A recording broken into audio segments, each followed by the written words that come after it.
My Bible Friends, Book 3 by Etta B. Dejering. And now let's continue with another story called Jesus and the Children.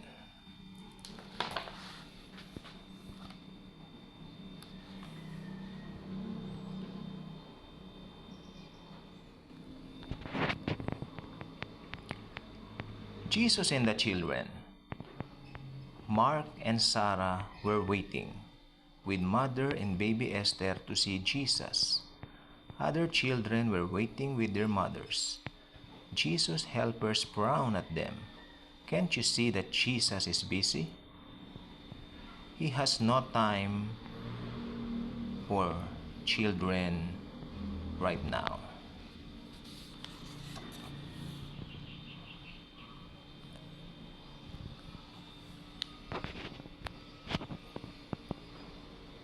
Mark and Sarah and mother with baby Esther turned slowly away.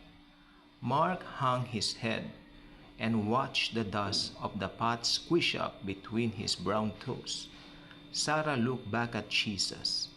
A tear ran down her cheek.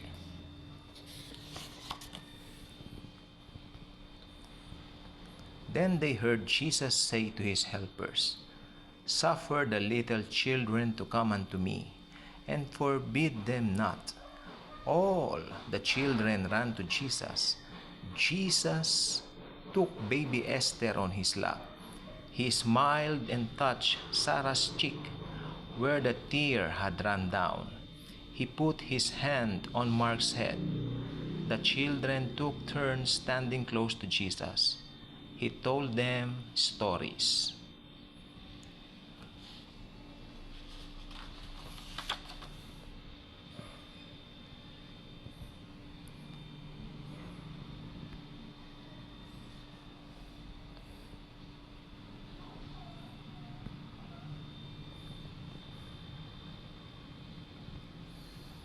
On the way home, Mark whistled a happy tune.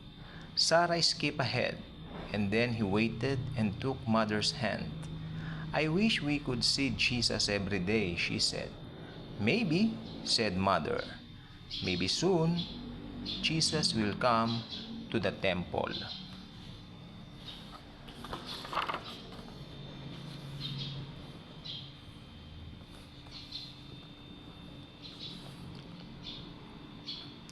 One day, Mark and Sarah heard people singing the Hosanna song. They ran to see why the people were singing. They saw Jesus riding on a colt, coming down the road. People were laying their coats on the road for him to ride over. Boys were waving palm branches and shouting. Girls were tossing flowers and singing.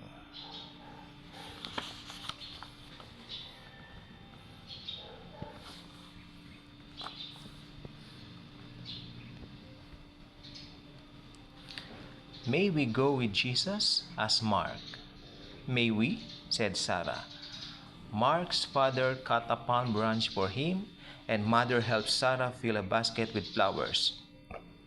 Mark waved his palm branch and shouted, "Hosanna to the Son of David! Hosanna, Hosanna!" Sarah tossed flowers on the road and sang, "Hosanna, Hosanna!" It was like a big parade.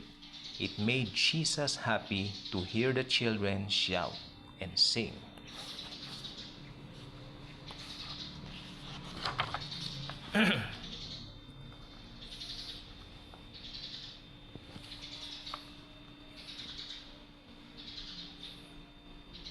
The parade came to the top of a hill. Jesus stopped the colt and looked down over the hill. The boys stopped waving their palm branches and looked. The girls stopped tossing flowers and looked. All the people stopped and looked down over the hill. What did they see down over the hill?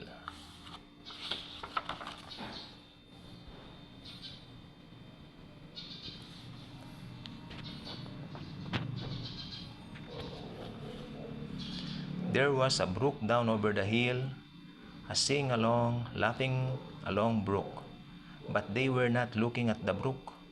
There was a city with a high stone wall down over the hill, but they were not looking at the city with the high stone wall.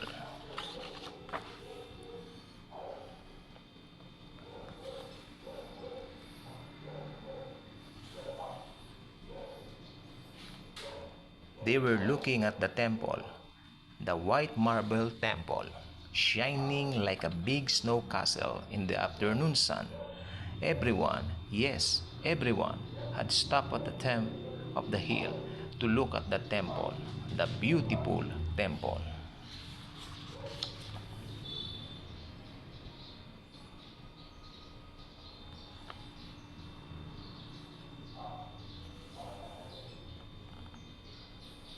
The next day, Mark and Sarah and many other children went with Jesus and his friends to the temple. But when they got there, the sounds coming from the temple didn't sound like a temple at all. There was no sound of singing and praying.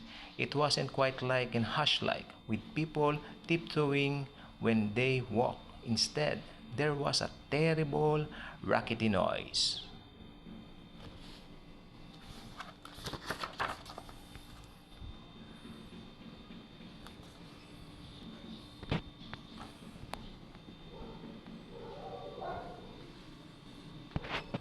Traders had brought to the temple cattle and sheep and doves to sell for offerings. They shouted, "Buy cattle for your offering, buy sheep for your offering, buy doves for your offering."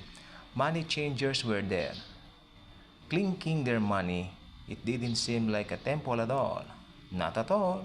It was like a noisy marketplace.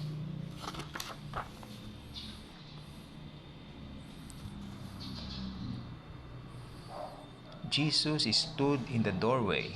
The cattle traders looked at him. The sheep traders looked at him.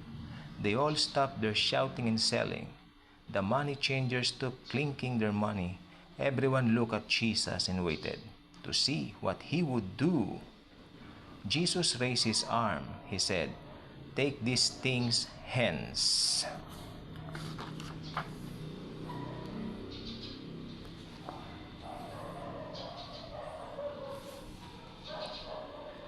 Such hurrying and scurrying.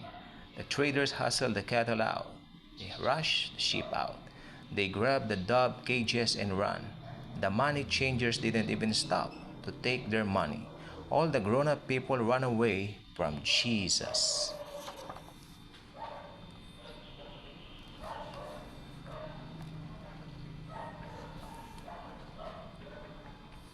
But the children didn't run away from Jesus.